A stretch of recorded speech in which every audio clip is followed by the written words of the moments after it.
Sitting or lying on a sidewalk in downtown Pueblo could become illegal. Tonight, Pueblo City Council will discuss a no sit or lie ordinance that would allow Pueblo police to write tickets for people blocking sidewalks or walkways near businesses. News 5's Eleanor Sheehan joins us live from City Hall with the details of this ordinance. Eleanor. Allison, the ordinance would prohibit people from sleeping and sitting on sidewalks in Pueblo in different certain areas, including downtown. And council members here at City Hall will talk about this in just about an hour or so coming up at their meeting, which starts at 7 p.m. Today, I wanted to check in with Pueblo Police, and one deputy chief told me that this would actually improve safety for both pedestrians and businesses here in Pueblo.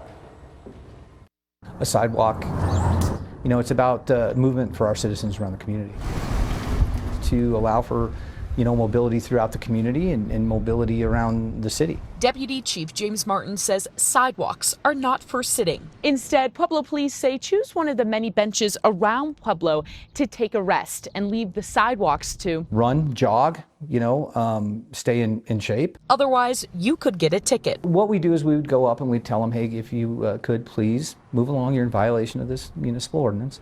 And if they move along, that's great. If they don't want to cooperate with us, then we can cite them and get them to move. The initial fine for the first infraction is $100. Any second or subsequent is $200. Martin says police would have to give someone a warning before they could write a ticket. Businesses call us on a daily basis to talk about people sleeping on the sidewalk or sleeping in the entranceway to their businesses. At times they've lit fires in those areas to stay warm or situations like that, which is a huge safety concern for us. The ordinance would make it illegal for someone to sit, recline, kneel, or lie down in certain places, like in an alleyway, on the street, the curb, a parking spot, or other areas that are meant for people or cars to pass through.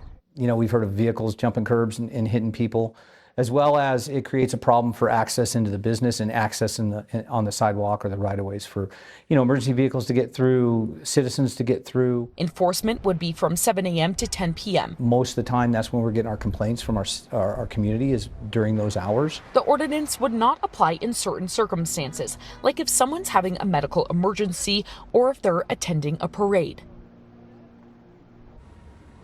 Now, this is not the first time an ordinance like this has been introduced. The last one was back in 2022, but it failed. We'll keep you updated. In Pueblo, Eleanor Sheehan, News 5.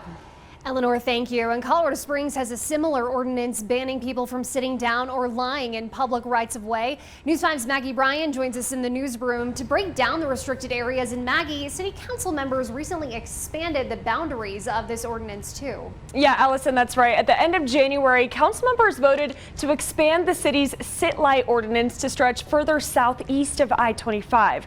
Now, it's the second time city council has expanded the area since the ordinance was put in place back in 2016.